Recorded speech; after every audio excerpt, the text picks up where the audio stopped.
All right, episode 9 with Shane Cook, great fiddler, and I was really excited about doing this podcast. For a very long time, I've heard nothing but great things about Shane, and everyone keeps telling me, have you heard Shane Cook play? And I said, no, I haven't had a chance. And he was at our theater performing with a show for a week, so I got to hear him over and over again. He is really fantastic. And on top of that, he's just a really cool, really awesome, laid-back guy.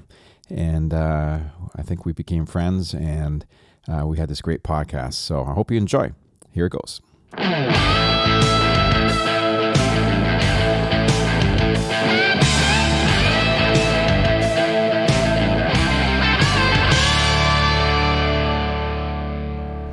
Let's get this thing going before we talk too much. All right, we're here with Shane Cook. Hey, Shane. How's it going? Good. I've seen you lots this week.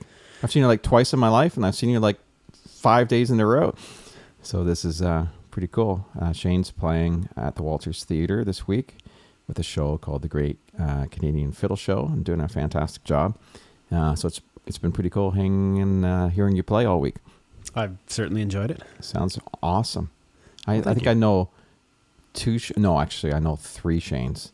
One's a bass player, and 2 are fiddle players. Mm-hmm. How weird is that? There's probably more of us out there too.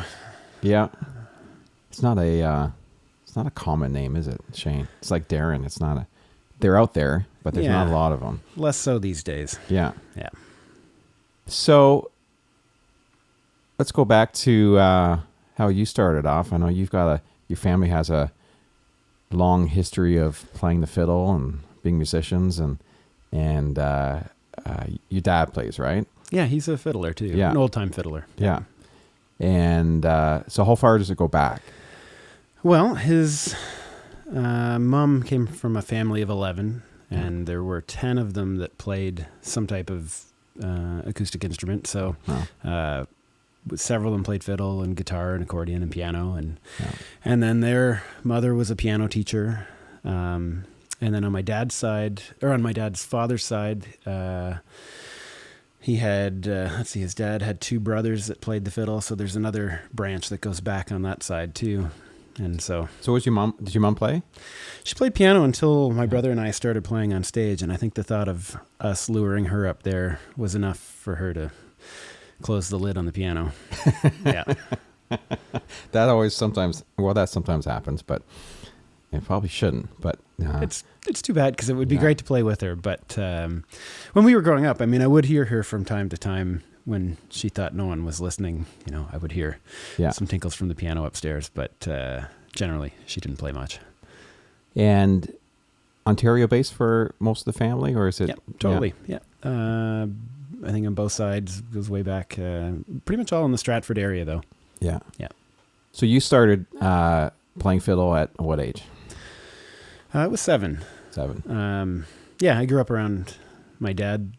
My dad's playing, though, so sort of just always around it. And I don't think it was an accident. I mean, he took us to a lot of musical events. It wasn't just fiddle. I think he was just trying to expose us to music overall. And there happened to be some fiddle contests and things like that along the way. And he had made it pretty clear to both my brother and I that when we would turn 7, that we would take music lessons just as a part of our education. Yeah.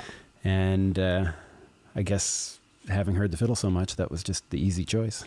Wonder why the age is 7. Was there that particular reason for 7? Or? You'd have to ask him. Yeah. I don't know. Because sometimes it's funny, because that's kind of an odd age to start. Not that it's odd, but usually I find that it's usually either 4 or 5, super young, or it jumps into the teens. Mm-hmm. For most people I talk to, but 7 and 8, 9 is sort of that middle ground in between. You don't hear that often, but it's a good starting point. Yeah, it's hard to say what the thinking was. I mean, it was as it turned out, I started at 7, but my brother actually started quite a bit earlier. I mean, he always had I don't know what it was, an 1/8 size maybe, and he would just sort of drag it around everywhere, and it got beat up, and managed to stay together. And then there was just sort of a day where it was like, wait a second, he's actually playing something, and he was probably, I don't know if he was 4 or 5 at that point, and then it just kind of grew from there. And it was kind of the same with hockey. I think I started hockey at 7, and then my brother somehow got into it sooner. It was just sort of following along. And is he younger? He's 4 years younger, and still probably my best friend. And we still play hockey together and still play fiddle together. And that's cool. Yeah, golf and all that. So when you were starting the fiddle, was that something you just really wanted to do, or was it one of those things where, why don't you try doing this and see where it goes? Or is it something you remember that, I definitely wanted to do it? I think it depends on how I want to remember this. I suspect that I probably wasn't totally keen on it, just being a lazy little kid. But I know that I definitely needed to be told to practice and all that kind of stuff until I met Denis Langto, who was a fiddler up in the Ottawa area. I met him when I was about 11, and I ended up taking 7 lessons with him, and they were monster day-long type lessons. Bring the cassette recorder and just fill cassette after cassette after cassette, and then take them home and work on them for months. But when I met him and got to spend just a little bit of time with him, I don't actually remember this, but my dad says that was the last time he had to ask me to practice. Yeah, so, that's the turning point. Yeah, totally. What's tough when you're that age, I know I started when I was 4, and I primarily wanted to play really bad because my grandpa played. He was an old time fiddle player. Mm-hmm. And at that age, I just wanted to do everything my grandpa did, right? I was fascinated by my grandpa. He was a great carpenter, and I wanted to build stuff with him. And we built the studio in here. We built this together. And so, that was a huge driving force for me. But then, as probably I got maybe to age 7 or 8 or in there, it was work. Like, I know my mom had to really, all right, time to practice, and, made sure it happened. Because I wanted to, but I also wanted to go outside and play, and also want to watch TV, and I want to do all those other things, right? So it takes some discipline. It takes parents to, to really sit there and say, no, you got to do it. I think also probably, I think for parents sometimes too, they see that there's something there too, right? So they know it's worthwhile to really enforce you to practice and keep it going. And probably see that there's a future there, right? There you can actually make a living being a fiddle player or being a musician. And whoa! I'm not sure that any. You can. Sure I said parents, you can. I have my doubts that that's quite what my parents had in mind. But you're right. I mean, it's a rarity to see kids that play music that don't have a supportive parent behind them. Yeah. Obviously, there's a lot of value there, whether you do it for a living or not. And we're seeing that right now. We have a 4-year-old son, and he has a little fiddle, and he's he makes sounds on it, but I wouldn't say he's really playing any music yet. And yet, I kind of already consider him a musician because I watch him with it, and when he gets it out, and it'll be when I'm teaching a lesson or someone's over for a rehearsal, he'll want to join in, and he grabs his instrument and he comes in, and usually wants to get right in the middle of things, and he gets his fiddle up and he saws away with us, and he gives you that, he looks, he's looking, are you hearing this? This is the most, this is an amazing thing that's happening, and he's already connecting with this instrument, even though he doesn't really, he hasn't learned how to play any tunes yet or anything, but I love that he's experiencing that already, and I hope that we can kind of encourage that and see where it leads. It may not be on the fiddle, it might be another instrument. I hope it's music at some point, but I love that he's experiencing that already, because I see, I for a while I was. I did a classical undergrad, and I was around some classical music, and I love classical music, but I found, the performing situations there can be pretty stressful and maybe sometimes missing some of the joy that I find when I play the fiddle. And I love that I see that in our 4-year-old son already. Yeah. There's unfortunately a lot of pressure on, I think, when you have a child and when you're a musician yourself and you're well known as a musician, it's not a pressure from you, but there's pressure from everybody else. Mm-hmm. They expect that your son or your daughter's going to play. I think there's an expectation from people. And I think that's tough I seen that with my nephew, and he's a great musician. He's super talented, but you could see right away that people were like, well, what's he going to play? Is he going to be this or he's going to do that? And there's all this expectation. And I always felt like I didn't want to throw that on him. And I'm sure you feel the same way. It's neat when you see it happen, but there's a part of you that's like, it's okay if he isn't, Of course. And if it's okay if he doesn't play the fiddle, it's okay if he plays something else, or, as long as that they're having fun and they're enjoying themselves. And I think there's sometimes, there could be that unnatural pressure that you don't want to put on kids, but everyone else around thinks that, that's going to happen. So it makes you feel like you should do something, but naturally inside when you're just with them, it's just, whatever you want to do and just have fun. Yeah, there's probably a tricky balance there. I can relate to what you're saying there. I think I saw it with my younger brother. Yeah. I was totally unaware of it, when we were younger, but as I look back now, I can sort of see it. So if we can avoid that, great. I really hope that he does play music though. I think about my wife, Jillian, who is a pianist and singer, and not that she does that for a living, but she's quite a wonderful musician, and but she also has a very stressful job during the day, and I see her sometimes. She comes home from work and can be maybe not herself. She's just been run over at work and sometimes upset, and on good days, when I don't think she thinks about this. I don't know. We haven't really talked about it, but when she sits down at the piano, even for 5 minutes, it's amazing. She comes away a different person. It's like she's hit a reset button. Yeah. And, it's just such a positive force in her life. And I don't have a day job per se. I just play music, but I'm so lucky because I don't, I get to do that every day, and I generally don't feel that pressure and don't need to hit the reset button. I'm just kind of living this. You're hitting it every time you play. You hit the reset music. button. Yeah. So when you first started out, you started playing at a young age, and so who primarily were you? You said the fellow from Ottawa. You took some lessons from. Big time, Denis Langto. Yeah. And then from there, where'd you go? Well, I'd take a step back. My first teacher was Ian Hamilton when I was 7, and he's from where again? He grew up in London and then moved up to Cobden. Okay. And so for the first year, I took lessons with him, and it was kind of an interesting start with him, maybe unusual in that he would come to the house and he'd bring his fiddle, but he most weeks would bring his hockey stick so he could blast tennis balls at my brother and I, road hockey. Because Ian was a young guy at this point too. He was probably, I don't know if he was still in high school or just finishing or something like that, but maybe just finished high school. But he'd bring, his fiddle, his hockey stick, his fishing rod, because we lived on the Thames River. He'd maybe go fishing. Maybe we'd go with him.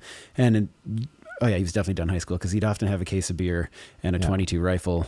And he and my dad would sit and wait for the groundhogs that were causing all the trouble underneath the barn. I have a very clear memory of that. Yeah. and he'd just spend the afternoon there was such a great personal connection with him too. And I think that probably was a big reason why I stuck with the fiddle too. And unfortunately he moved away. He moved up to Ottawa to live. He moved in with the Schreier triplets, or at least a couple of them, I think. And his dad, Gerald, took over teaching me. And Gerald's a really wonderful musician who was in London, guitar and fiddle. And so I actually took lessons with him from the time I was 8 till I was about 17. Yeah. And lessons with him were great. It started out with a lot of sheet music and learning tunes by ear and this and that. And then over the years, it just sort of turned into a jam. I'd just bring my fiddle and he'd have his guitar out, and there'd be lessons where he might not even have really played his fiddle much, but we'd just play and play and play. And he would set aside Usually he would set aside his entire Tuesday night for my brother and I. It's pretty hard to find a teacher that would do that these days. Yeah. So we were really lucky to be around them too. And then, I met Denis when I was 11, and between 11 and 14 or 15, he really changed my course. And then somebody gave me a Mark O'Connor cassette when I was 15. Yeah. And that was a big deal. Was that the one where he plays Orange Blossom at Warp 50? No, I did obviously found that one shortly after that, but no, it was the contest years, and it was a cassette. It was a compilation of his contest performances at the Weezer Idaho competition, so U.S. National Championships, and I think in the youngest clips he's about maybe 13 or 14, and then it's through to about age 21 or 23 or something like that, and so it's pretty cool. And there's a book too, and of transcription. So it's pretty cool to read about his story and see, his progression, and it's definitely something to strive for. Yeah. Years later, I got to meet him. We was playing with a show called Bowfire, and we were playing at the Beacon Theater in New York. And he came out to the gig, and he stuck around afterwards and came down to the green room and introduced himself, and was very generous and seemed, supportive of the show and all that. And it was, like one of the great moments in my life. And what totally blew me away was that he followed up and started inviting me to teach at his music camps. So I got to bounce around all these camps in Nashville and New York and Boston. And through Mark, I got to meet like so many of my fiddle heroes because they were also teaching at these camps. And so that little cassette that was Mark DeLong that gave it to me sort of changed things for me a little bit too. That's neat when you get an album of some sort. It could be anything, and that's the one that really makes you want to go, yes, that's where I want to go. Yeah. So when you started violin, were you studying fiddle? Were you studying classical, or how did you start out? Right into fiddling with Ian. Yeah. I mean, he's also a classical accordionist. So even though he's a straight ahead kind of old time fiddler, I mean, he plays bluegrass and some Irish music too, but not a classical violinist. He still brought some of that mentality, I think, or maybe not mentality, but that approach. We were working on scales and arpeggios pretty early on, and just posture and all that too was sort of important, despite what it might look like when I play these days. He was a stickler. Yeah, I was. Same with me. Everything was like, yep, this and I think eventually you just find what works good for you. Yeah. And then that's what you stick with, because there's not really a right way, or there's no particular handbook saying this is the law and this is the way you have to do it. Probably suggested you should play like this, but yeah, I think the further I come with this instrument, the more I realize that too. There are definitely wrong ways to go about it. Yeah. But for me, just trying to stay free of tension is sort of the key to everything. Yes, you look at some players, you see, it's like, wow, that's no technique. I mean, it's their technique, but it's unlike anything you've ever seen before, and it's fantastic. I love it when you see that kind of thing. Yeah. Yeah. I used to love watching Doug Kershaw play, and he just that old Cajun, and he'd just be ripping it. And there was no, strong bowing technique at all. Or it's just, hands way up on the bow, and it was great. You see it and think that could never work, and then you see the audience, and it's like, oh, it's working. Yeah. No, it's fantastic. Yeah.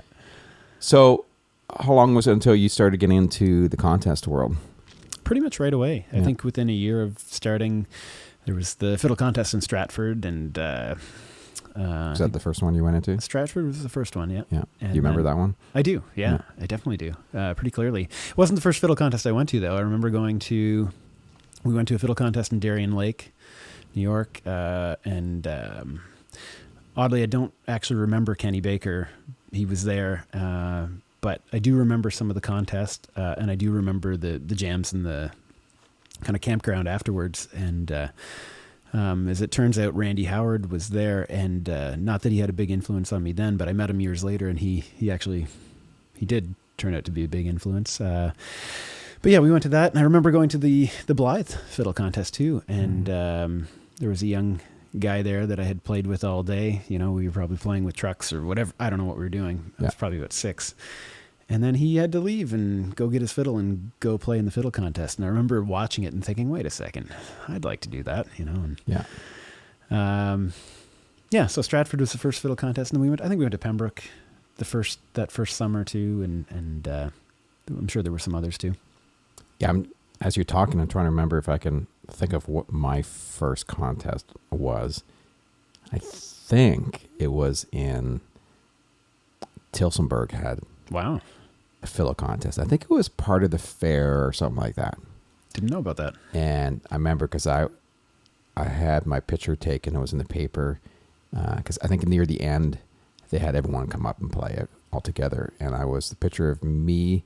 I was the youngest contestant standing next to the oldest contestant, and he was easily in his 80s, like maybe late 80s or something like that. I can remember the picture plain as day because we had it up on our wall for years in our old practice room. But I had this little suit thing on, and my brother played acoustic for me. But I'm pretty sure that was the first one for me. After that, I can't remember. But it was because they just kind of blended in. But you remember Hensel was a big one for me. I never did get to that contest. It stopped before I had started, I think. But I'm older than you. Hensel, and of course Shelburne. Yeah. And Bob Cajun. And there was one in Bell River. Yeah, we went to that. Yeah.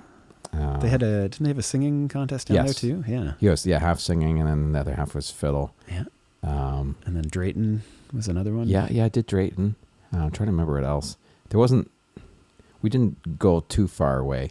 I don't remember if I went to Pembroke at all. Okay. There were quite a few in the Ottawa Valley too, with Lanark and Perth, and there were others too if I had to think about it here. But yeah, it's different because at that time for me, I was playing with my brother and sister. We were the Walters family trio. It's before my mom and dad joined, so I would do fiddle contests, but we'd spend a lot of time. We used to play all over the place. We played dances on the weekends, and we played, at fairs and different things all the time. So we were busy actually doing gigs. So I didn't get a chance to do a whole lot of fiddle contests because we were actually doing all this other stuff. So it was kind of a whenever we could, let's do this one, or whenever I could do this one. Sure. So, yeah. I remember seeing your name on trophies though. Oh, not many, but there's a few out there somewhere.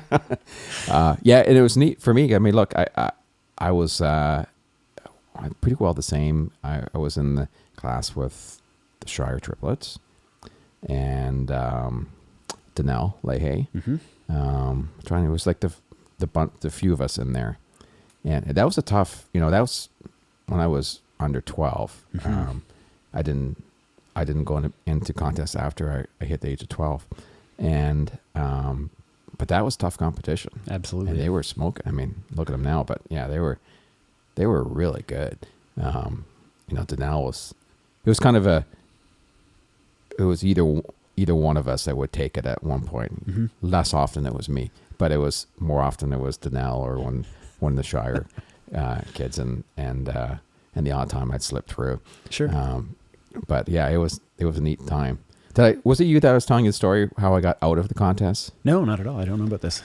So this is what happened to me, and I think I was 12, and went up to Toronto to a contest, and I think it was part of the Royal Winter Fair or something like that. Yeah. And obviously I was in the 12 and under class, and there was 4 of us, and 3 got to the finals. You can probably tell where this is going to go.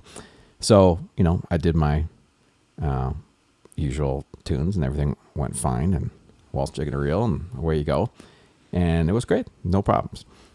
And then there was this girl came up, and I wish I knew who it was or if she's still playing or anything about it. And primarily, I wish I knew who the judges were. Anyway, she got into the tune, and at some point she messed up and stopped. Had to restart and stopped again. Then started crying. Went into it again. I stopped and cried again, and then finished. And she got in the finals, and I didn't. And I remember the drive home, plain as day. I remember sitting in the back seat of the car on the right side, and about halfway home, they was just kind of quiet all the way home. And I remember just saying, "That's my last contest." And for some reason, that particular thing, for whatever reason, just turned me off from it, and I never went in a contest again. It's too bad. Because stuff like that does happen. It does. I mean, it's part of the competition. It's the thing. But when you're 12, it hits you way different than when you're older. When you're older, you're like, yeah, okay, we understand, sometimes it's this person, sometimes it's that. It doesn't really always mean anything, but it's nice. And, sometimes there's no difference between first or second, or sometimes there is, and sometimes the second gets in first when it should have been the other way. But yeah, for some reason, it just hit me a certain way at that age. Yeah. And I just didn't want to partake again. And I think probably for me, I had another outlet, and that was playing with the family. And that's it. And I was lucky because I knew that I can still play and we can do our thing. And I was happy, and I was able to keep playing and not have to play in the contest, because lots of time there isn't when you're 12. There's who else you can play fiddle with. And that's just it. I mean, for me, I had two outlets. There was the fiddle contests and then the Forest City Maritimer Club. And there sure weren't any kids at the Maritimer Club. It was great. I mean, we'd go and jam there, but to go to school, it wasn't like there were like you said, there weren't other 12-year-olds around that were playing the fiddle. But to go to the fiddle contest, they were all over the place. And I don't know if I ever had anything quite like that happen to me at the contest, but there have been some, less than stellar results over the years. And fortunately, I think the friendships and the bond that you make with all these musicians, all these fiddlers at these contests, kind of held me in there. And it was just such a wonderful thing to show up at the contest, and you go and compete, and that's definitely a big part of it. But also just being able to play together and it's jam. It's more. It's just as much social as it is totally about the contest. Yeah. I mean, that's almost ends up what it seems like now. It's secondary, or it's part of the whole thing. Yeah, it's just that's neat to do that, but everyone looks forward to afterwards when everyone gets to play and it's not just other kids too, though. I mean, it is a intergenerational thing. It's not a weird thing to see a 12-year-old sitting there playing the fiddle with a 75-year-old. Yeah. I don't know that there are a lot of activities out there these days where you would see that kind of thing and not look at it and think it was unusual, at least. I mean, obviously there are, but it's a pretty fantastic opportunity. So I'm really sorry to hear that happened to you. I actually look back at it and I'm totally fine with it. Yeah. And because it took me to a direction where I think I was supposed to go. And for whatever reason, if there's something that meant for it to happen, because I think for me, I like doing the fiddle contest, but it wasn't, I like performing better. Mm-hmm. Not that you're not performing, but you know what I mean? Yeah.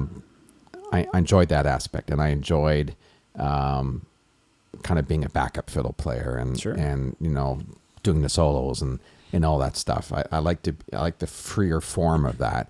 I felt restricted a bit, where you felt you had to be super precise and you had to play your three tunes and had to be a certain time, and that stressed me. I remember that stressing me out. Mm-hmm. and playing with the family and doing whatever else I did. I felt that just more freeing, I think, after sure. thinking about it. And I think for me, as a player I think that was the road I was supposed to go down. Mm-hmm. So I think everything kind of works out for a reason, but I look back fondly on, I had some good times, but yeah, I remember it being a little stressful, and I remember it being stressful because damn, Danelle was so damn good. And he still is. He still is. Yeah. And it's just like, but it's good because it really made you work, right? It's just like, okay, I got to try at least once in a while, try to beat him. And no matter what, I mean, no matter who you are, there's always someone out there that is better. And it blows you away. All of a sudden this person will come up out of nowhere. It's like, where did that person come from? Yeah. And it's really cool. And talking about young people playing, I think there's certain instruments out there, and I think fiddle is certainly one of them, that it's neat seeing young kids learn to play. And it feels like not necessarily that you're passing it on, but it feels like it's not an instrument that everyone picks up. Everyone seems to, they want to play guitar, or they want to, you want to play the drums before they play the fiddle. Nothing against drummers.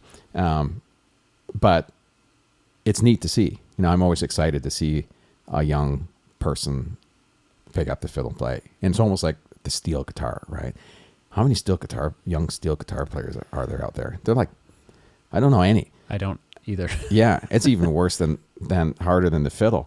At least the fiddle, you can, there's that, you can just pick it and play it, and steel's more of a backing instrument to some degree. But yeah, I'm always really excited when I see younger people playing. And I think there are a lot of young players. The fiddle, you were talking about fiddle contests. I mean, like they're definitely not, generally not doing as well these days. Audiences are getting smaller and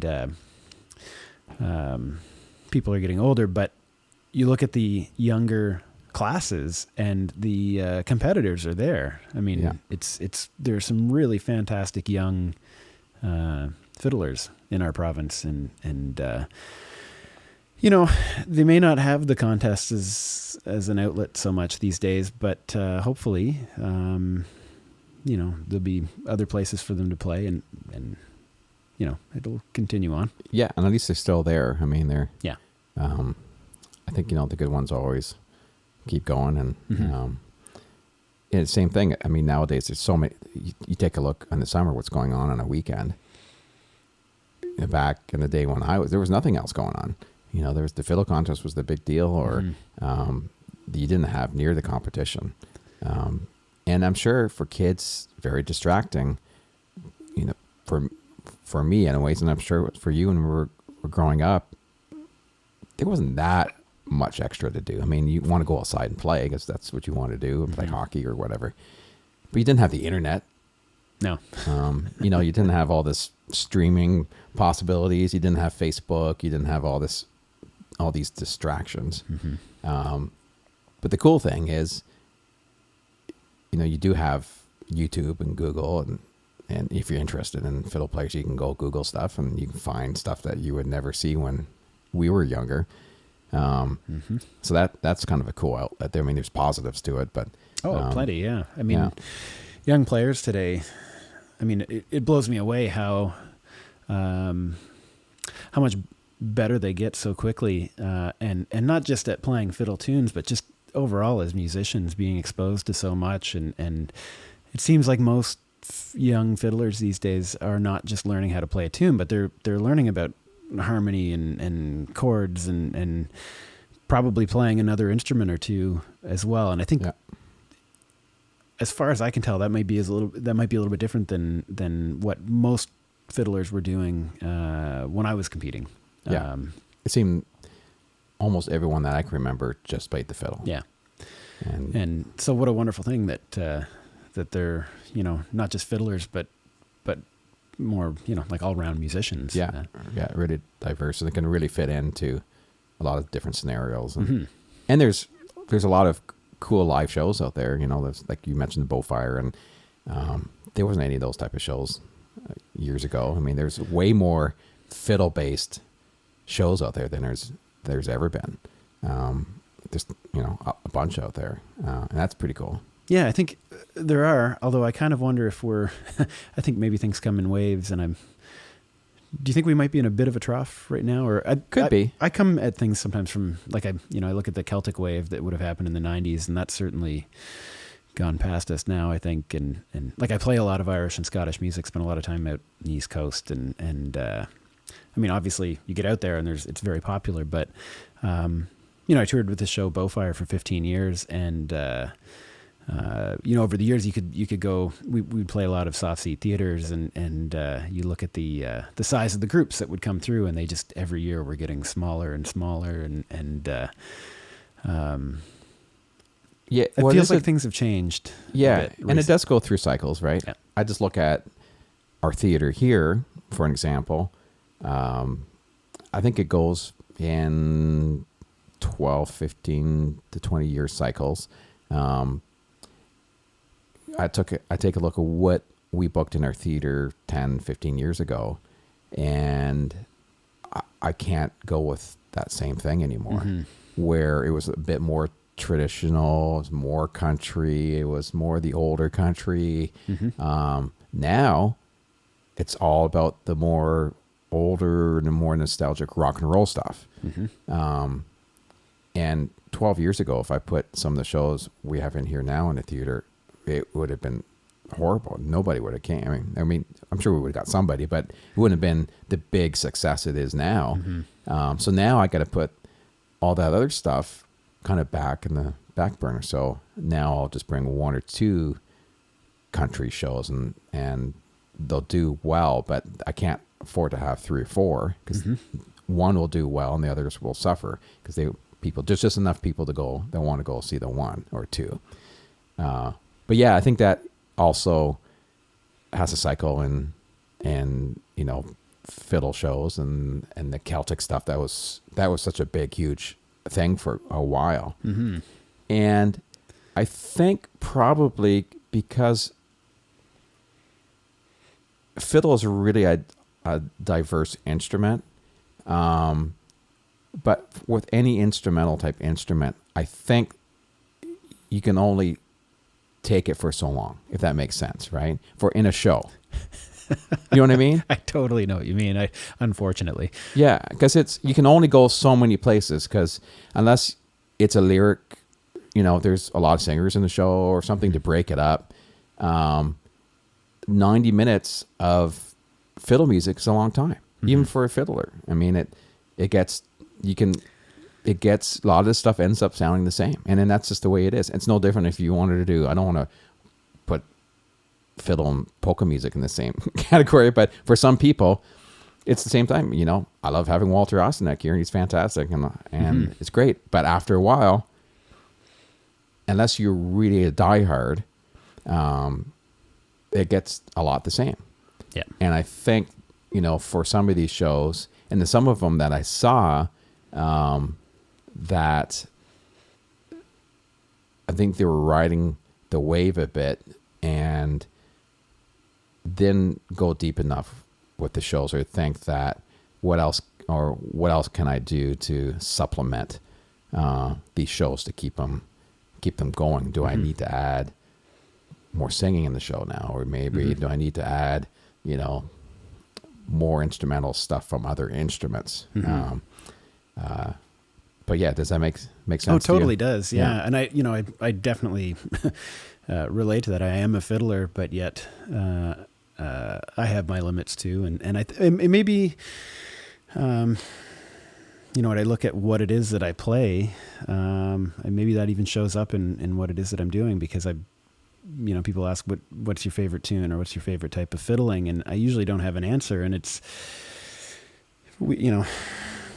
set to set, tune to tune, day to day, week to week, festival to festival. It's always changing, and it's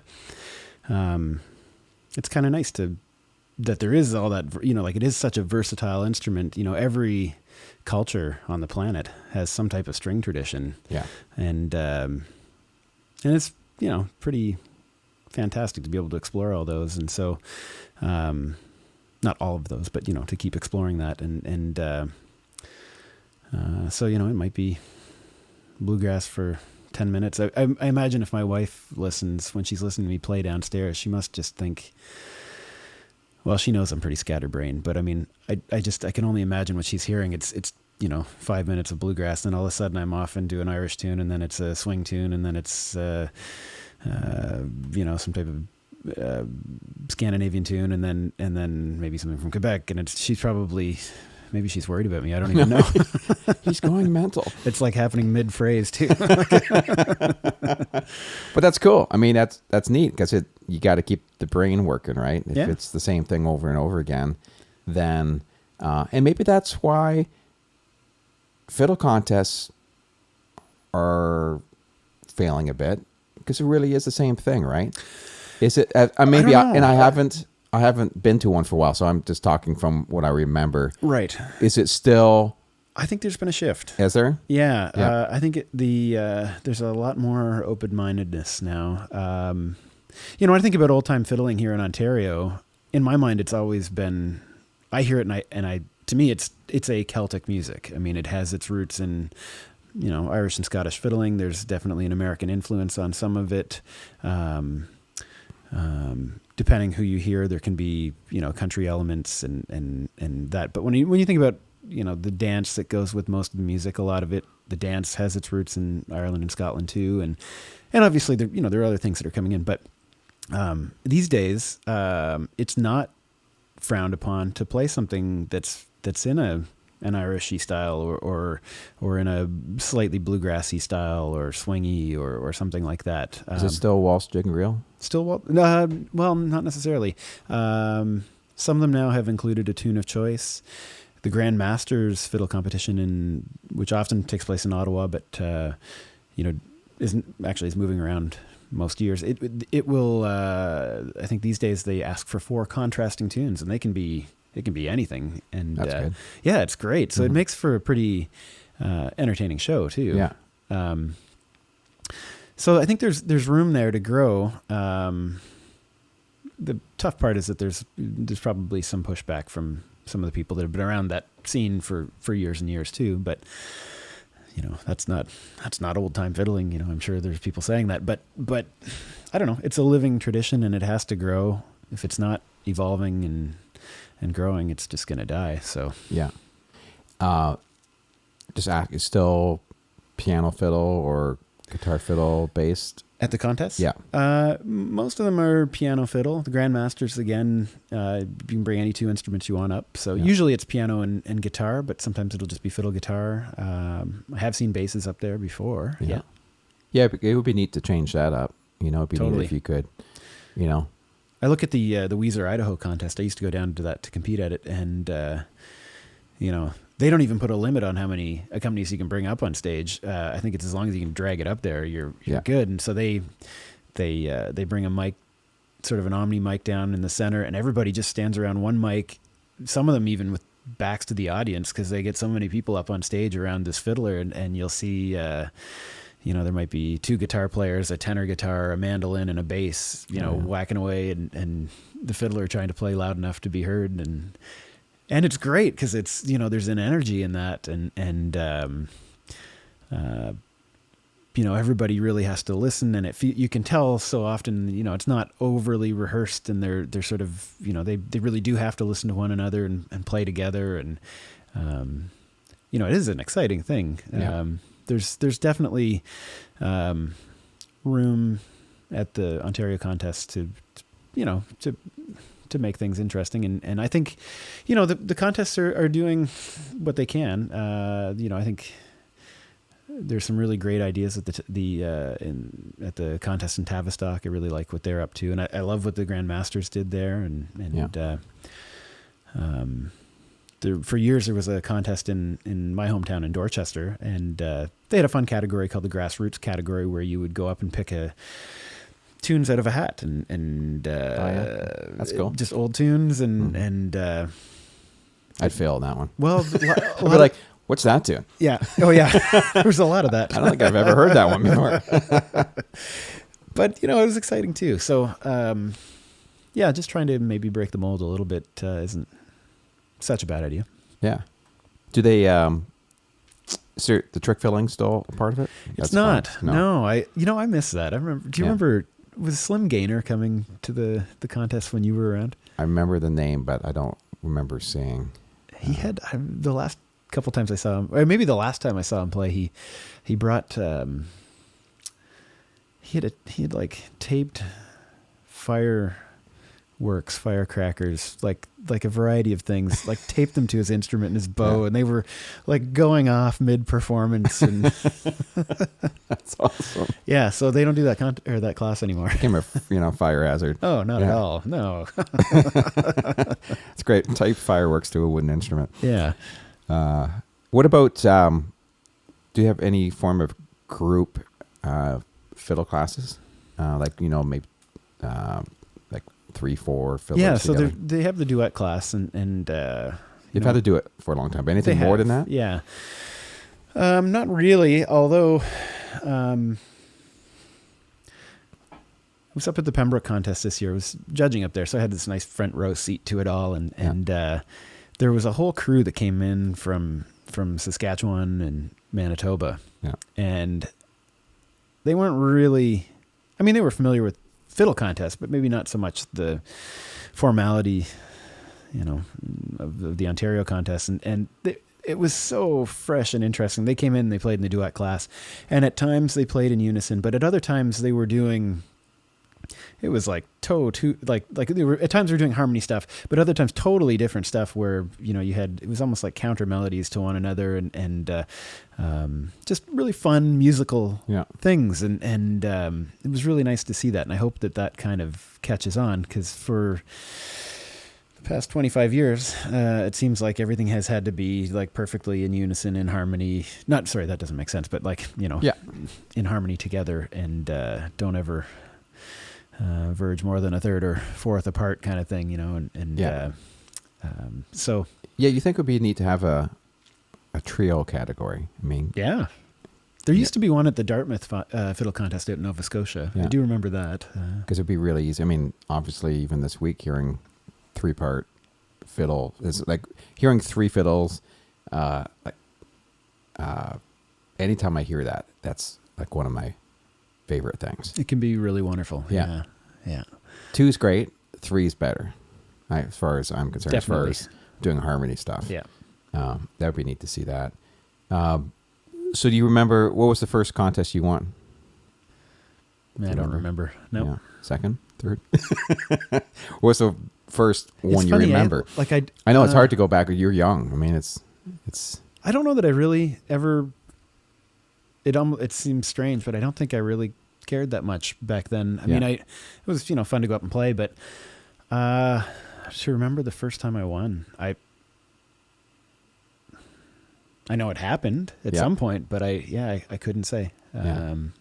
So what was okay? Let me rephrase that one. What was the first one that you remember that was significant? Winning at Shelburne. It seemed like a big deal, more so because of the way other people reacted to it. I mean, to me, it was just another contest, but it was our national championship. So I think I was 10 and won the 12 and under category there, and so it was kind of a surprise too. I don't think, and like come to think of it, I don't think I had actually won in that category anywhere else all summer long, and so and it's funny, I don't remember winning that. Like, I don't remember the actual competition, but I remember that it happened. Yeah, the local paper came out and took a photo with the trophy, and that it was like, okay, why are they interested? But they were, I guess. So yeah. And then it jumps to, is it 18 and under after that? Yeah. And so what was that like, jumping to that category? Obviously. Now, I think when you're in 12 and under, you're 12, then you jump into 13. Now you're against people who are 18. I mean, that's a big jump. But I think that I always remember that category being really interesting, because once you got past that, it was open after that, right? That's right. Yeah. So that, I think when you're up to 12, you're still young, right? And then it's that category, the 18 under. It gets a little tougher in there, I think. It did. I don't know if there was maybe a bit of a gap. I only played in the 18 under for, I think, 2 years, and then I moved to the open. there was a group of us that came up that were about the same age. I might have been half a year older than some of them, but like I think I moved to the Open when I was 15. That's pretty awesome. Well, it was kind of a weird thing to do, but it was probably the right call. Yeah. Yeah. Yeah. And I think it was probably a big part of it was playing with Denis. I think I met Denis when I was 11, and, you know, the summer months I would practice and practice and practice. And, you know, I know that there were days where 6 hours wasn't like a weird thing to do. Yeah. And so I think, you know, at age 12, 13 and 14 especially, things just kind of came together or started to come together, and I just couldn't get enough of it. So yeah. And then when did you start actually playing out, performing outside of contests and performing regular type shows? When did that start?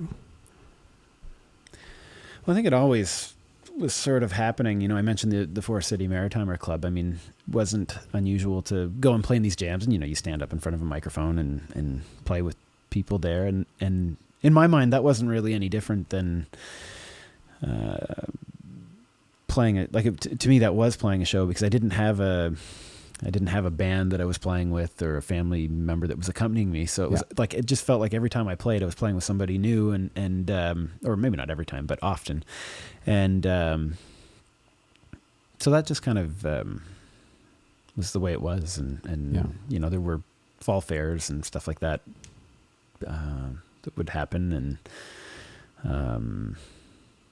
I know when at the Maritimer Club, I'd go back to that, they'd have guests in sometimes, and they would host concerts, and they'd have me play to open or something like that. Yeah. And so would Bullfire be like the first kind of really big touring show you did, or did you do anything before that? It's the first touring show I played with. Yeah. And that was an eye opener. Did you enjoy that? Or like the first time out, was it strange, or is it? Oh, it was totally wild. Yeah. The first gig we ever played was in Hanover, Germany for the World Fair. We were there representing Canada on Canada Day. And all of a sudden there you are standing in front of like 5,000 people with like some absolutely unbelievable violinists like standing around playing. Like, you know, it was pretty crazy. Like Laura St. John was in the group for the first, 7 or 8 years. And like, you know, she's 6 feet tall and just totally owns the violin. Like to this day, I don't know if I've ever heard anybody do what she does with a violin. And so there I am standing holding my little fiddle, and it's like, oh, like, how am I supposed to keep up with that? But they were awesome. Like it was like finding a new family, playing with that group.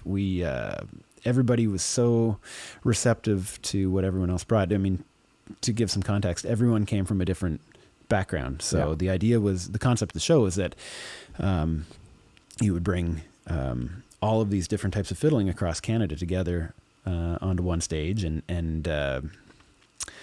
so we had, some great classical violinists, and each one of the classical violinists even kind of came from different schools in a way. And then, great bluegrass fiddler in Ray Legier, and George Gao is an amazing erhu player, the Chinese violin, and Lenny Solomon playing jazz violin, and then Stéphane Allard, who was also a jazz and classical violinist, but of a totally different style. He could do the Jean-Luc Ponty thing, but also play, like incredible fusion music on an electric violin too,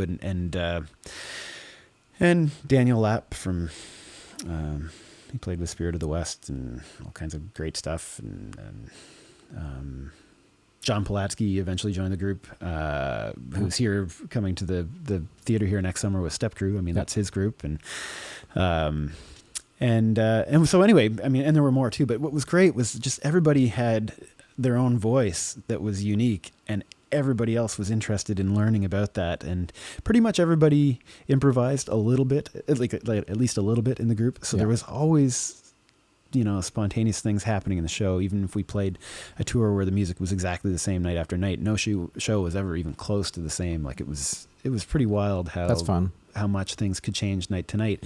Daniel would like his number, he would come out and bring a looping station, and his thing was he would go around and record random things during the day and pretty much only use those things in his set that night. And he would go out on stage every night and just totally go out on a limb and samples, and whether everybody got it or not, I'm not sure, but like it was just such an amazing, beautiful thing that he would do. And George Kohler played in the group, and he would, you know, go out and improvise. Like, he's not really a violinist, but he would go out and improvise. It wasn't actually a violin. He was playing, he had another instrument. I forget what it was called now, but we would just watch him improvise for 5 minutes every night, you know, and it was so all over the place and amazing. And so, that was a pretty wonderful experience. And so like a Cirque du Soleil of fiddle players. Yeah. I mean, Stefan actually did write music for Verikai, Cirque du Soleil Verikai. So he, I mean, totally.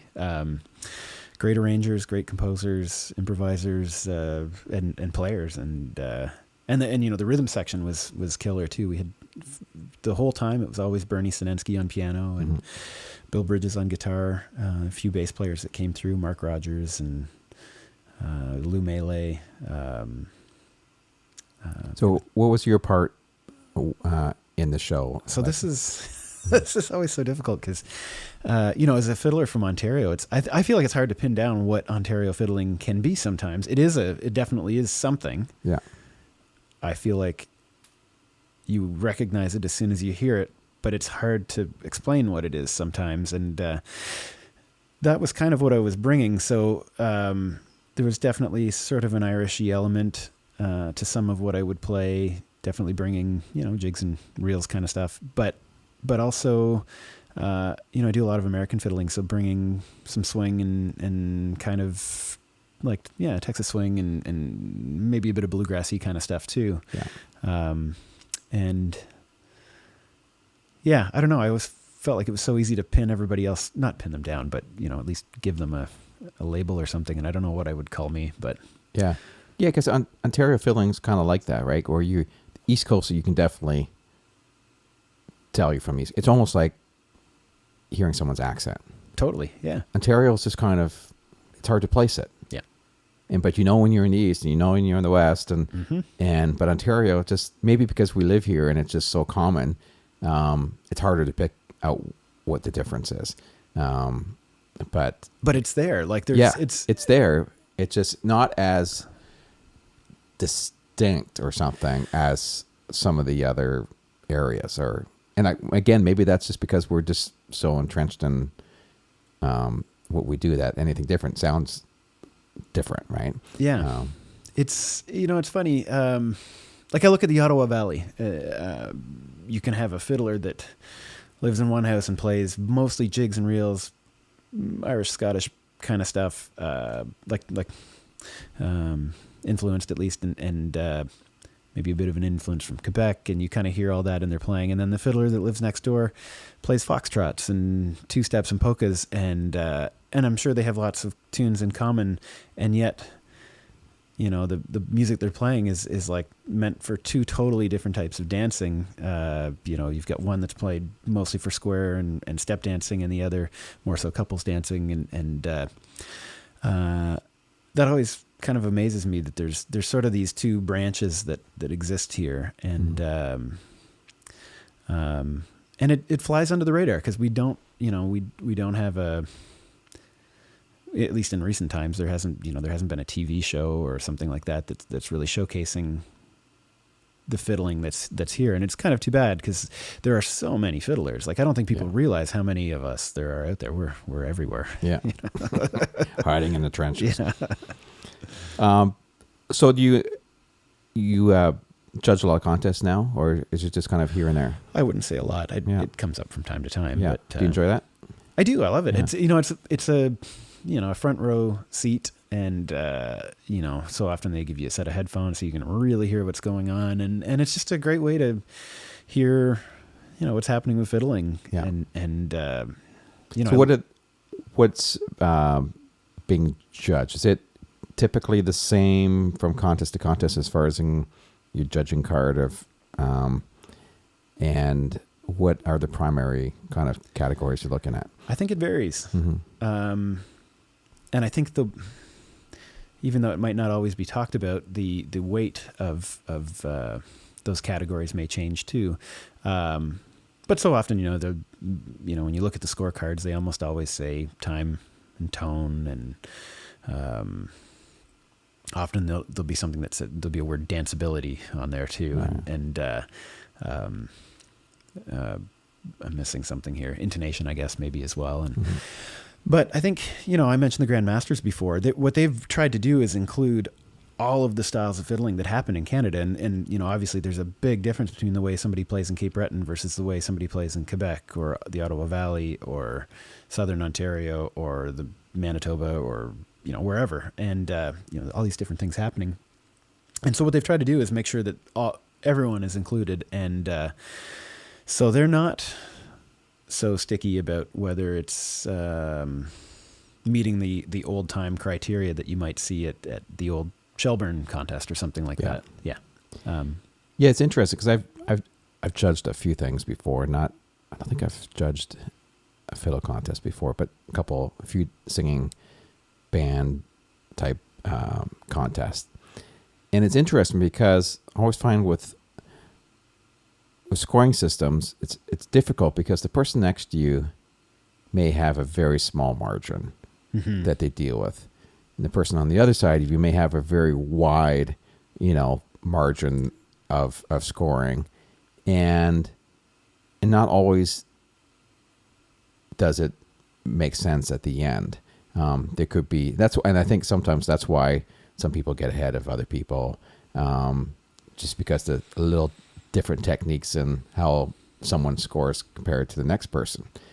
But in a couple contests that I judged, what I thought was really neat is that when it came down to the end, if we got 3 finalists, is that I can't remember what contest. I sat in the room and said, "All right, let's put all of our scorecards aside. Who do you think should win this?"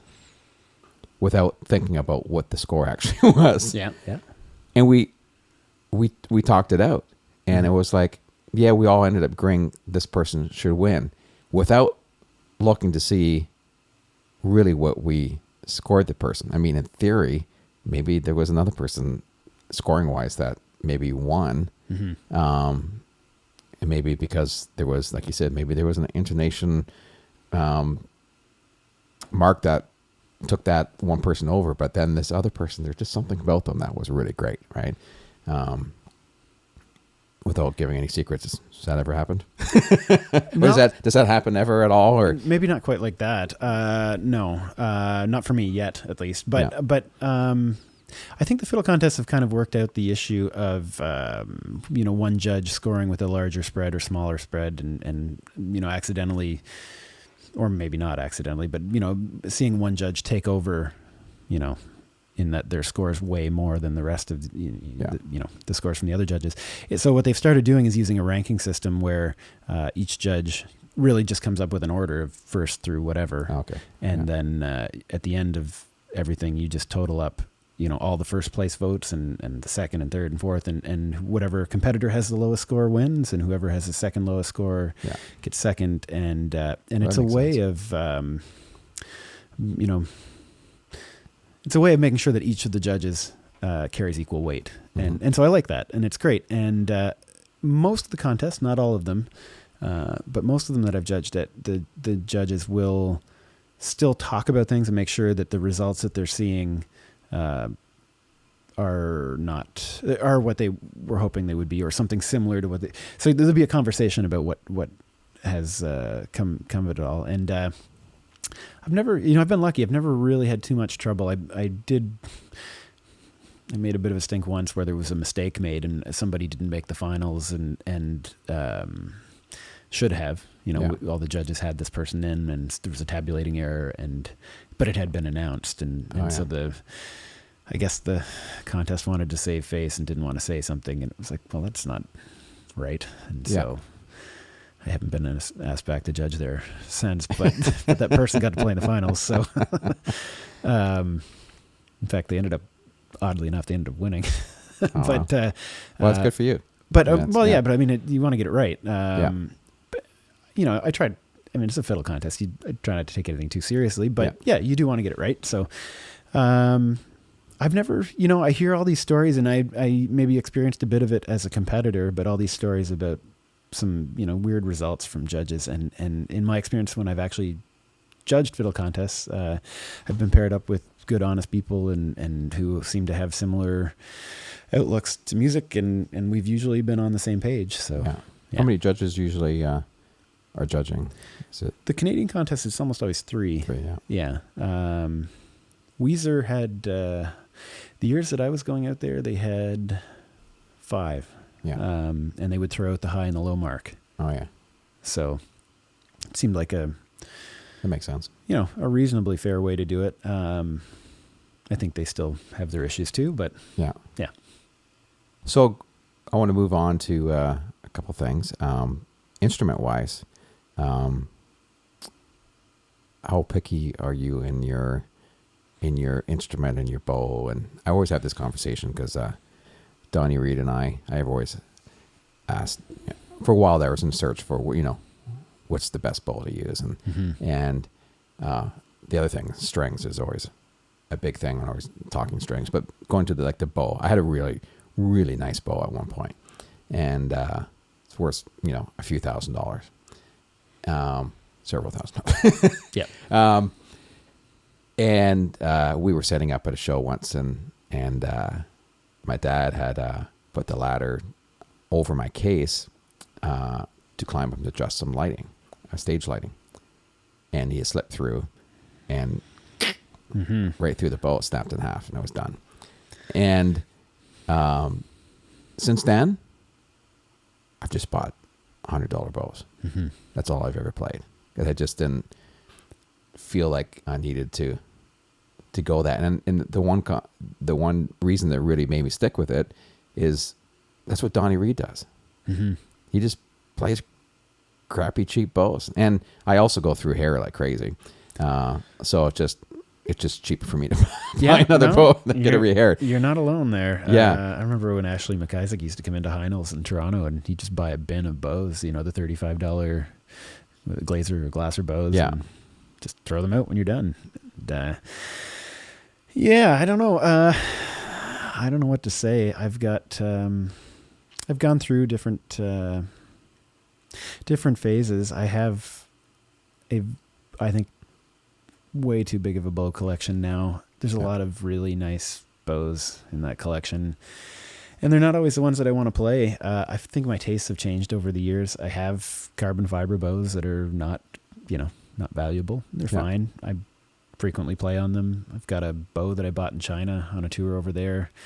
I think I paid $15 for it, and I love it. It's great. Yeah. That said, I also really like my nice bows too, and it depends what I'm playing. I think there's some bows that I like for bluegrassy kind of stuff, and there's some bows that I really like for more articulate, Irishy kind of things, or whatever, where you want, or something where you want to bounce the bow, or get that kind of stuff happening. So I don't know what to say. To be honest, I just haven't found my dream bow yet, though. I mean, it's I think about it almost every day. I just haven't found it. I go through phases about that too. But even more than that, for me, it's strings. For me, looking at fiddle strings was kind of what I used to look at red wine. You just look at the pretty labels, and they're all expensive. Yeah. And it's like, well, am I supposed to buy $1,000 worth of fiddle strings and just go through them to try and find the ones I like? And the thing I find is that you get used to, you put a set on, it's like, yeah, it's okay. And, seems to work. And then you kind of get used to them. And then you go back, it's like, well, shoot, what should I try now? Or it's not something like, they're not guitar strings where you change them, as much. I'm not sure we're on the same page here. No, you change your strings a lot. And I'm all over the place. I can't find a set of strings where I keep buying the same set over and over. Well, I don't buy the same set. Oh, you don't? No, okay. What I'm saying is I keep trying different sets. Yeah, okay, right. But I can't I can't really decide. I don't you really, can't- I okay. haven't really got a set where I went, yeah. Oh, okay. this- We are totally on the same page. this I'm is- just not listening. Yeah, this is the bomb. But the thing is, I someday I just want to go and buy as many different sets as I can, and just go through them. Yeah. But first of all, that's time consuming. It takes a long time for your strings to settle, and it's not as if you can really A/B them quickly. No. And they're ridiculously expensive for Yeah. what they're way overpriced. They Oh, yeah. should not be the money that they are. And and then you look, it's like, well, this set must be good because they're $200 for the set. Mm-hmm. You get 4 strings for $200, and it's like, let's try that. And then you try, and it's like, well, it doesn't sound like $200 strings. It didn't. I'm not sure if I like them any better than the $40 set that I bought. Mm-hmm.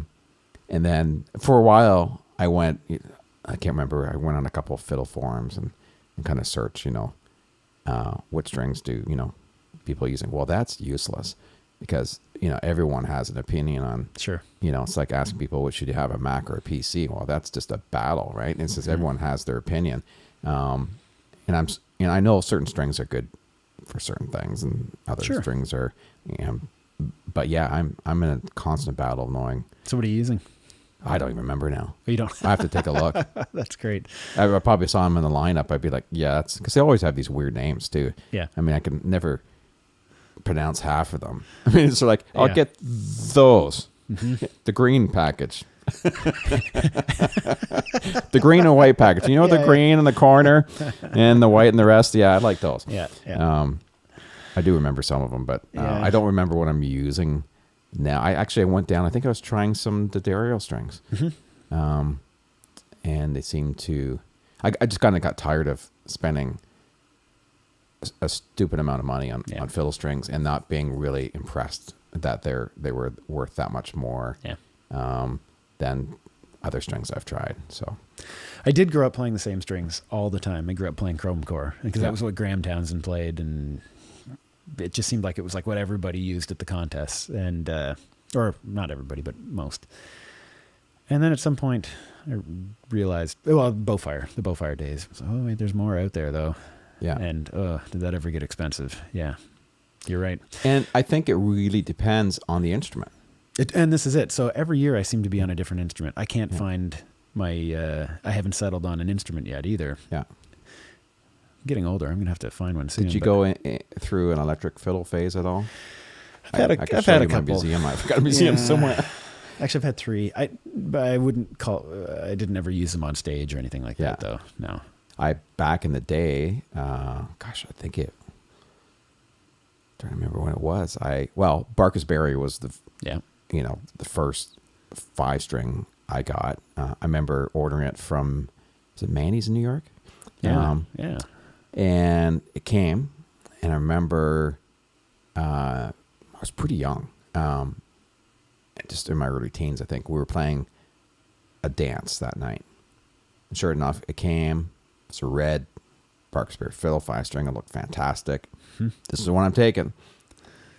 Well, that was a disaster because the first time on the 5-string, and I'm like 13, and it was like, what the heck is going on? And you just kept going down to play your G string, and there's another other string down there. And it doesn't sound right. No. And the string, and everything's way closer together. Yeah. And I remember I don't think I it just kind of came in the mail, and we're heading out, and that's what I took. And really the first time playing it more than 2 seconds was for 4 hours for a dance. And I thought I was going to take a hostage. I remember it playing this day. But then I began to, love 5-strings because I love being that close. Yeah. Back to 4-string now, but I love the 5-string. And I heard you talking to a fellow earlier asking you about your 5-string, and that, it was rare that I played the 5th. Every once in a while on a ballad, I'd go down there, but it just felt like you didn't know what to do with it, and it just didn't feel natural to be down there very often. But I just liked having the strings close, and but yeah, I went from I've had a few Barksberries, and they're just pieces of crap when it comes down to it. Every single one was so drastically different from one another. I found they sounded really different. So at the time when I was getting them, you just couldn't try them. There was no place to try them out around here. So you'd have to order one, and they just come in. That's what you get. And it's like, oh crap, this one. I had a blue one I got. I just choose them by colors. And there was a red one, there was a blue one, there was another one. The blue one was awful. It was just sounded horrible. And I just never hardly ended up playing it. It's just like, oh, okay, this is, you might picked it up for one song or it's the backup one, and it was cool on stage. Oh, look, there's a blue one. Ooh. And but then I went to Zetas. So I had a Zeta jazz violin, and then I had a Zeta Stratos, I think they were called. And I played those for a long time. And then I finally eventually went back to an acoustic again, and just like, this is what it's supposed to sound like. And I've tried a bunch. I went, there's a neat store in, I think it's called the Electric Violin Shop or something in North Carolina. Oh, I don't know it. I was on tour, and we were close by, and I asked the guys to say, hey, can we stop in here? It was just like, they had everything. They had every electric violin I've ever wanted to try. And I went through everyone. I went through every single thing I could. And the guys eventually left to say, yeah, we're going to go down to the mall for a while and get something to eat and stuff. Yeah, you guys come get me in a couple of hours. They were getting bored. And it was awesome because I really got to try everything. And I laughed with like, yeah, I don't like any of them. There wasn't anything I liked. Yeah. Well. And then I ordered, there was one is it from Scotland, or it's called Sky and Bow. Have you heard of that one? And they had this weird preamp thing where you actually had to charge the preamp inside. You had like a 1/4-inch jack with a battery connector at the end of the other end with a 9-volt battery adapter.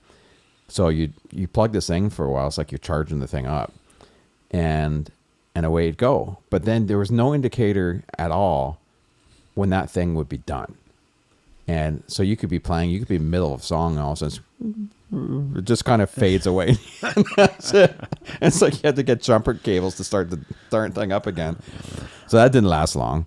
And then, I've been back to acoustics, and I've been using, do you know Les Schotten? Yeah, I went into a shop and had him put a pickup on my fiddle. Yeah. So I've been using his, he put one on mine just a few months ago. Yes. He said, yeah, I'm prototyping something here. Try this one. So yeah. I'm interested. I'd like to see that. Yeah. So it's I had problems with mine. Eventually the jack would wear out, and then all of a sudden you'd be playing, and it's like, okay. And then, or else, the volume knob would eventually go because it's from rotating it on and off. So he's gone to a different system on that, but they feel pretty good. I tried the Mark Wood, crazy fretted, the Viper. I was at NAMM and I tried it. I actually there's a couple of those moments where you feel like you're really embarrassed, and that's when I tried the Viper at the NAMM show.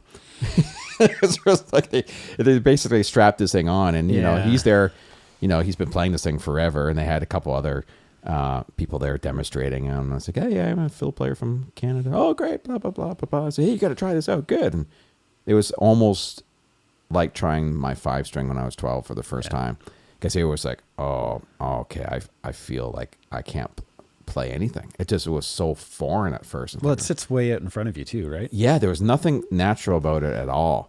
And I just kind of quietly played it for a minute or two. It's like, yeah, I'm gonna walk over here and look at the drums.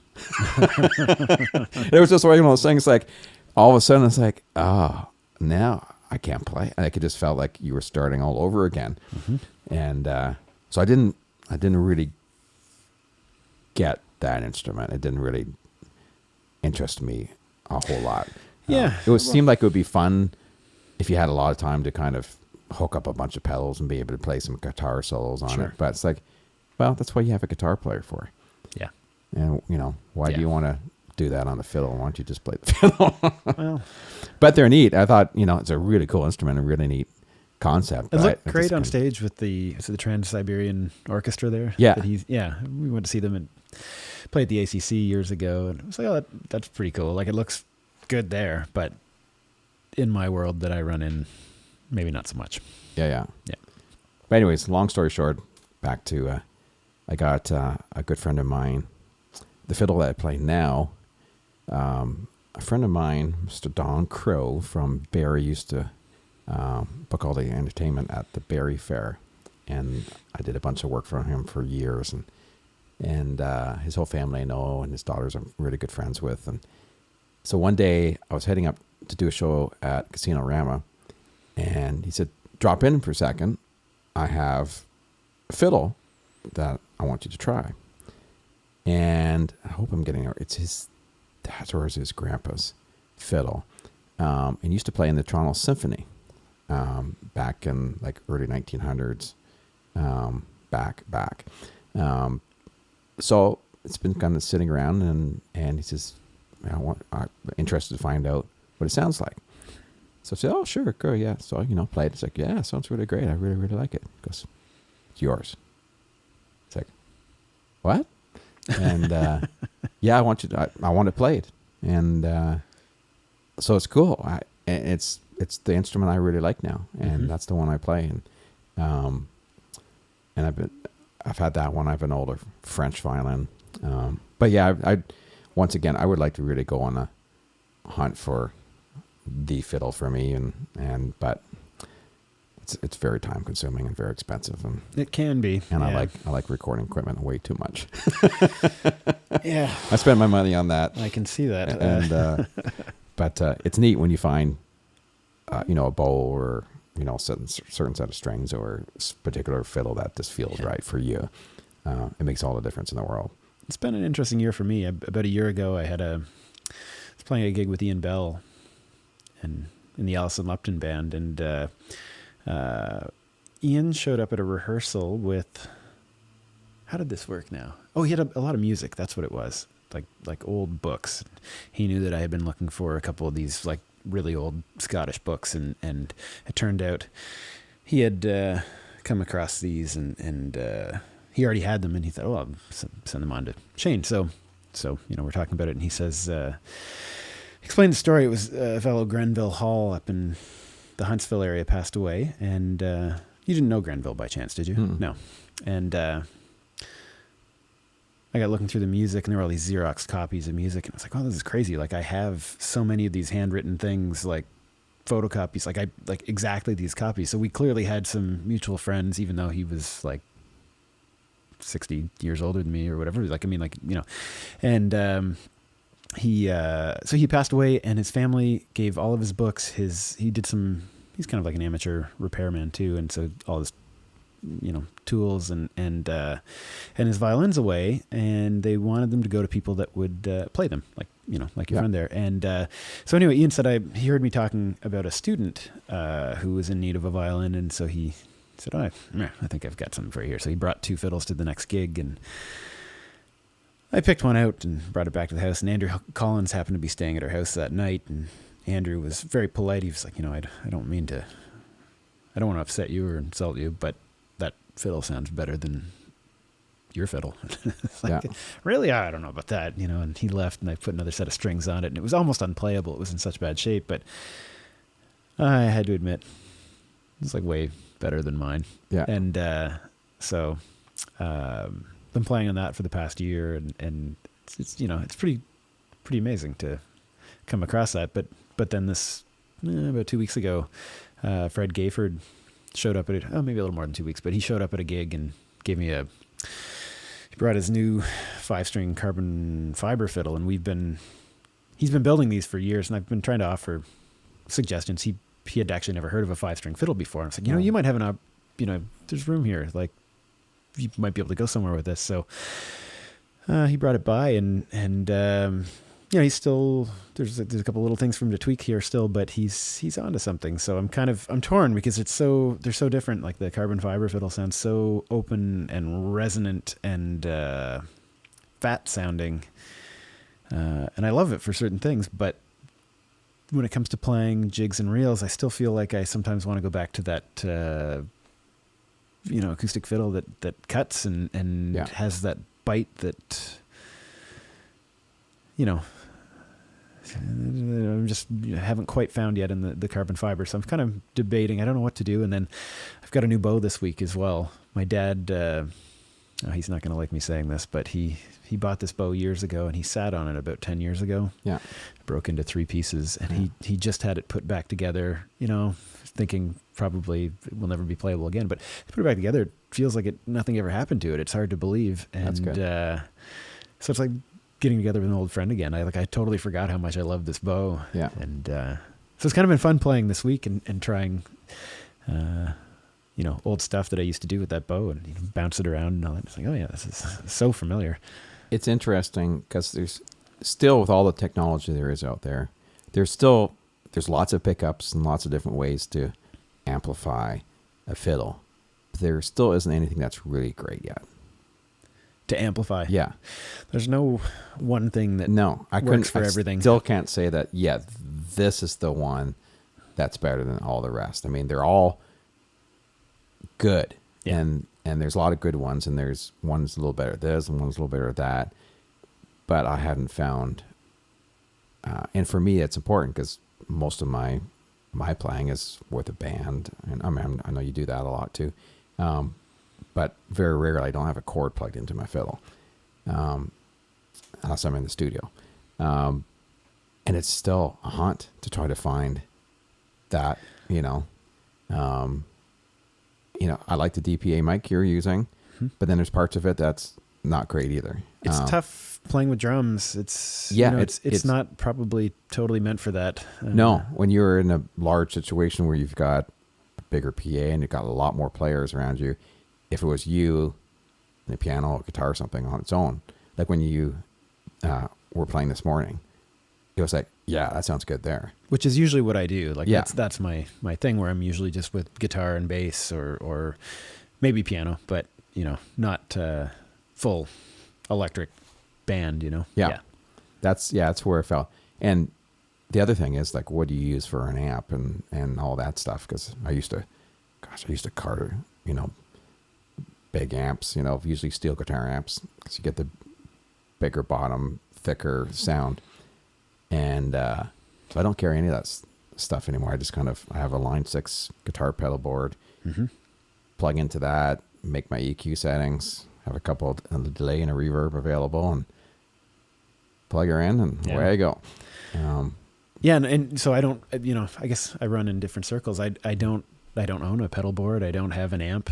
Yeah. I mean, I actually don't own an amp. I mean, that's hard to believe, but I haven't played through an amp in years. Yeah. But there were times I still have I remember out playing a country show, and I remember the gig. I had a real hard time hearing myself, and I know I had everything kind of cranked up, and I was like, oh, God, I can barely hear myself. And the next day, for some reason, I remember being back here in the studio, and I needed to make some adjustments or do something. I remember plugging my fiddle into the amp, turning it on. It was so loud that even bringing my bow up close to the strings felt that I was going to blow the house up. Like, there was so much power there that literally just getting the bow close to the strings felt like, oh my gosh, this is going to be crazy. Yeah. And I was thinking, like, I could barely, the lightest I could play it was so loud. And I'm thinking, gosh, the night before, I couldn't hear this. Yeah. And I'm thinking, oh gosh. And then you think, how's your playing suffer through that? All you do is playing hard, just sawing away, and the song, you can't really hear intonation. You're just playing. Hopefully, it's going to be good, right?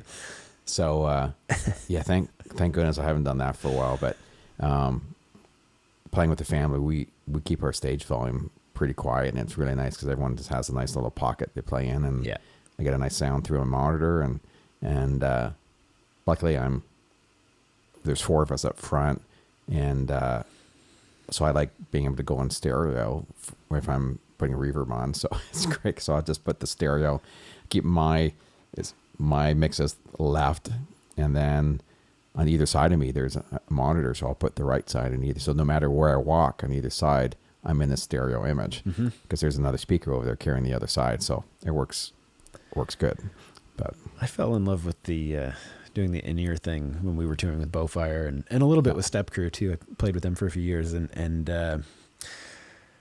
with Bowfire where there were at the height there were 11 violins. Good luck picking yourself out of the 11 violins that were blasting from the side fills on the side of the stage. And as soon as we moved to in-ears, it was like, oh, so that's what I'm actually playing. And it was it was scary the first show, like they were like maybe not even first show, the first rehearsal with in-ears and actually hearing like very clearly what it was that I was actually playing. It was like, whoa, like way overplaying though, like before. And it was like a way to start playing musically again when you can actually hear yourself. And the only thing I found with in-ears with playing fiddle is when you have to play quiet. Like when you're doing something really kind of soft and find that delicate balance between being able to hear yourself when everything's going full out and you got the full band mix and everyone's playing and you got yourself nice. But then there's that moment where maybe you start the song and now it's really prominent in your ear. So I found playing lightly, you weren't scared to, but it was like, when it's acoustic or if I had a volume pedal or something like that, you could just play and it would just, you could turn the fader down, whatever you had to do. But when it's in your ear and there's no volume adjustment, then I found that tough. I had to end up having to just find a spot on the volume control of my fiddle where if I was playing something that was really low key or something, last time I did this I was out with Tommy Hunter. And, so there's lots of times where the band would play something quiet while he tells a story for 5-10 minutes and we're just vamping a song and it come to your time to solo and it's like, I can't play that quiet with the in-ears and my fiddle at this volume. So I had to kind of mark a spot with my volume control that I knew I could go to so that now I can play a little harder. And it wouldn't be like, oh my gosh, I totally can relate to that. Yeah. One of my solutions with the in-ears was to put, as long as you had a stereo mix, to put the fiddle in my left ear with time and maybe bass and nothing else. And then in the right ear, have everything else. And I could kind of keep myself I always pick myself out, but always feel like the band was also there. Like I wouldn't have myself in the right ear at all. And I guess it's funny. I was talking to Ben Canor. He hears pitch differently in both ears, between his two ears. Really? Which totally blows me away. He hears beats when he hears tones and stuff. And it's like, wow, this is crazy, but I don't think I deal with that. And so this whole stereo thing works. And I don't know. I totally relate though. It's so tricky when you feel like you can't play because it's just too loud. That's kind of the worst actually. Yeah. Cause you get shaky or, you just don't want to, you just want to be smooth when you come in and it's not easy. Yeah. That's the only thing I found with ears. But I love them. I mean, it solves a lot of issues and a lot of tours I do now. I try to put everybody in the ears as much as possible. And, especially for me, cause I like to use a mic and, it means that I don't have to have a monitor blaring in front of me either.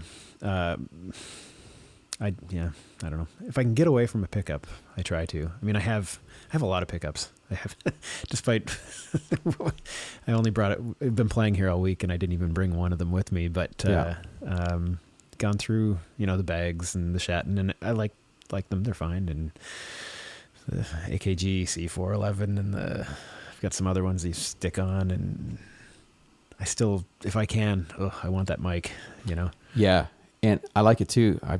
I can't stay in a mic. I'm too mobile. Oh, fair enough. Yeah.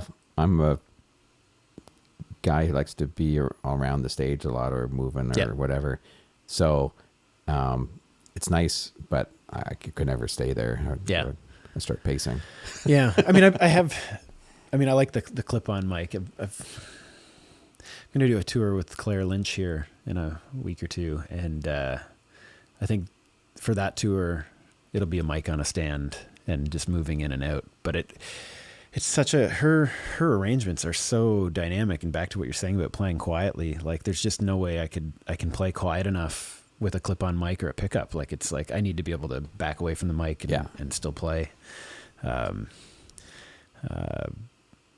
think this is going to be okay. I hope so. We're going to find out. We haven't actually done any shows yet, so with any luck. But I just bought one of the Ear Trumpet Labs Edwina mics. Mm-hmm. Have you come across these? No. They kind of look like they're made out of plumbing parts. Oh, really? Yeah, it's kind of fun though. So I'm going to take that out and test it out and see if it works. Hopefully it will. Yeah. Yeah. Someday we'll find the magic combination. And but I see a lot of fiddlers and violinists going with the DPA like you have, and see it more common now than ever, and it makes sense. I think for most circumstances, as long as you're not in a louder band situation again, and that's where always the trouble comes in, where you've got guitar cabinet over here and a loud drummer over there, and unless you're in ears. But even still, then, you get lots of bleed. I can hear. There's times today I could hear you breathing in your mic. Oh yeah, I hear it too. Yeah, and which no one else is probably going to notice. But there's a couple of times there's like, what was that? Yeah. Oh, Shane's breathing. Yeah. Oh, he took a breath. Yeah. Don't pass out. So you got to be careful that you're not Oh, totally. A heavy breather. I had the earlier version, like DPA mic, the 4061 or whatever it was, and it was really bad for that. Like you'd hear the wind like rustling over the mic every time you exhaled if you weren't careful. So I actually had to change the way I was holding the violin while I was playing with that for, that's what we used for most of the Bowfire years. And I mean, it sounds, if you can get it under control, it sounds great, but it's like, you really have to be aware that it's there. And I think the new DPA is definitely an improvement over that. Well, the pickup systems too, you just get so much bowl noise. Mm-hmm. I like a little, but I know the pickup now, it's pretty live, and the most part I have is in between songs when someone's talking, that if I'm moving my fiddle at all, you get that, you get that rumble of the instrument, right? So I'm constantly, volume pedal off in between, so I can, readjust and put your fiddle down or whatever you want to do. Yeah. And just as soon as you're ready, volume back up, and away you go. If I don't do that, every move you make, it's got to be careful, and it's makes the whole instrument into something that's amplified. So, and there's it's hard to get around that because it's everything's attached and it's meant to do that. The whole instrument's meant to emit a sound. Yeah. So you strap a pickup of any sort to that, it's going to just make anything. I mean, it's fun the odd time if you want to do something percussive on the body of the fiddle. Mm-hmm. But not too often I end up doing that. So. Yeah, me neither. Yeah. Anyway, so what's in the future coming up for Shane Cook? Well, hoping to do another recording this year. I lead a group of a quartet, I guess. Joe Phillips on bass and vocals, and really he's a really incredible bass player. He's sort of all over the place. He mostly tours with Jamie Stone, but so he's been out with Tim O'Brien and people like that too. But he has this classical background, so he plays with London Symphony. He also plays with the National Arts Center Orchestra sometimes, and then he's in a tango band. He's sort of all over the place. He just kind of, I feel like you can drop him in any musical situation and he'll float. Yeah. So Joe lives in London, so we're close together, and it's really wonderful to get to play with him. And then Kyle Weymouth, who was playing with us this week, who plays guitar and tenor banjo and step dances, and then Emily Flack, who is a singer and pianist and step and tap dancer. And so we started a record last winter, and just things got busy and just didn't get finished. And in the end, it was nice to regroup, and I think we're going to probably maybe not start over, but take a fresh start at it with a grant this time, and do it that way. So we'll do that this winter. Got a more coming up soon though. I'm playing with Claire Lynch. She's I just read, I didn't even realize that she's been nominated for 3 Grammys, and she's won 3 IBMAs for Female Vocalist of the Year, and just an incredible musician from Nashville, but she's moving up to Toronto, and so she's starting a kind of a Canadian band. So I've joined her band there, and so has Joe actually, and Darren Schutt, and you would know Darren. Yeah, I know Darren well. Yeah, so it's a pretty fantastic group of people, and so we're going to go to Saskatchewan, Alberta, and British Columbia. So we'll do that late September, early October, or into October, and then I sometimes play with the Step Crew. John has some stuff lined up. Might play a couple gigs with them this fall, and then play with Alison Lupton. She's got a band, so I play in her band, and then I've got a whole bunch of sort of smaller gigs lined up, and then actually you mentioned the other Shane's subbing in for Shane Gousset for some stuff in early December. Oh, that's good. So yeah, that'll get me into February, and then I think I'm headed up to Yukon in February, and ooh, that's a good time to head there. Yeah, it sounds like an adventure to me. Yeah. I hope that works out. I did lose a fiddle in Prince Albert, Saskatchewan in the middle of the winter once. It got so dry it split down the sound post, and it's the driest place on earth apparently while I was there too. Or sorry, the coldest place on earth. Wow. Yeah, and my I've fiddle been there several times. did not like it in early February, but anyway, just lots of it's great. It's sort of different things almost every week, and different types of music, and it always feels fresh. And if there's something I don't like, I move on to the next thing. And I feel really lucky. I've been around good people and playing with good people, and there seem to be opportunities to play music. So that's awesome. Keep doing it. Well, you're a phenomenal fiddle player, and it's been really cool listening to you play all week. It's funny. Thanks, Darren. I'm sure you get, as a fiddle player, I think you always get people come up to you and say, hey, have you ever heard this person? And probably I would say, most of the time I would hear from people, have you heard Shane Cook? Oh. Out of almost anybody else, that would be like the number one person. If I would put the list of everyone, say, have you heard of that fiddle player? And most of the time was... Is my dad coming to a lot of your shows? He comes all the time. Yeah. He's just constantly coming up and saying, have you heard my song? But no, that's a great comment, because not only do the musicians know you're really great, the people understand and get it, and lots of people know who you are and love what you're doing, and that's really awesome.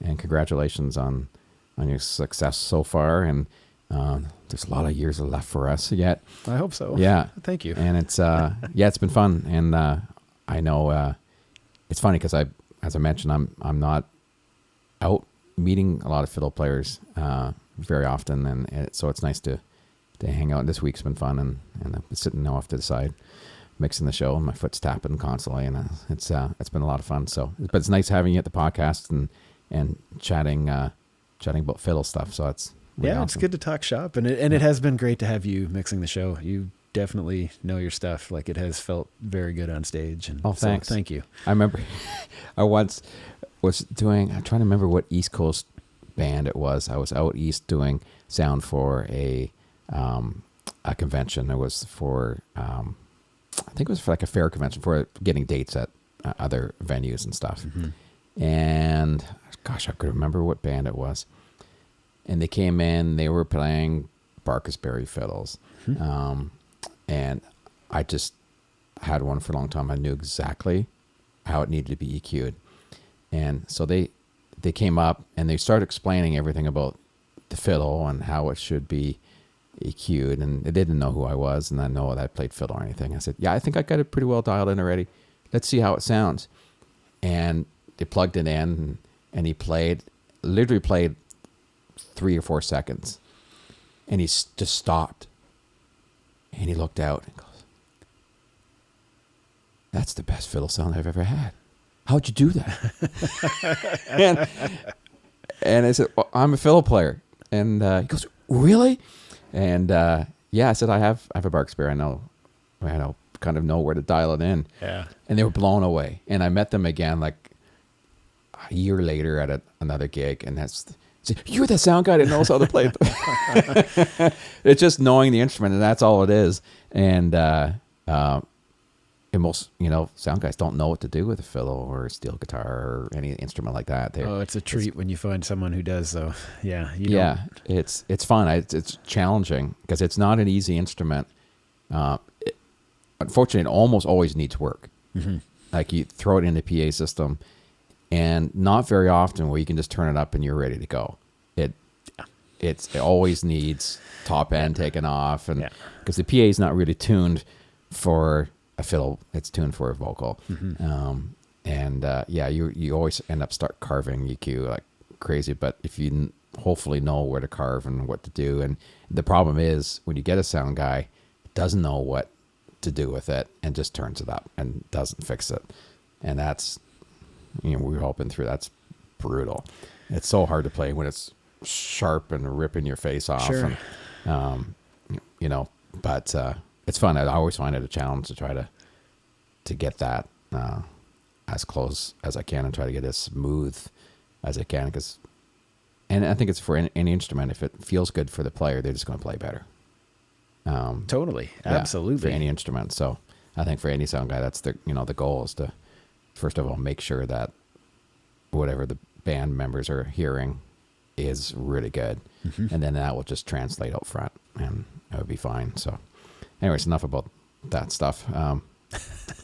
Blabbled on there. I know what I was going on for. But anyways, I enjoy the fiddle and it's great chatting with you, and let's do it again. Yeah, I hope so. I hope we could have a tune too. And also before we go, how can people get in touch with you social media wise? Do you wanted to reach out or find out more information about what's the best way to do that?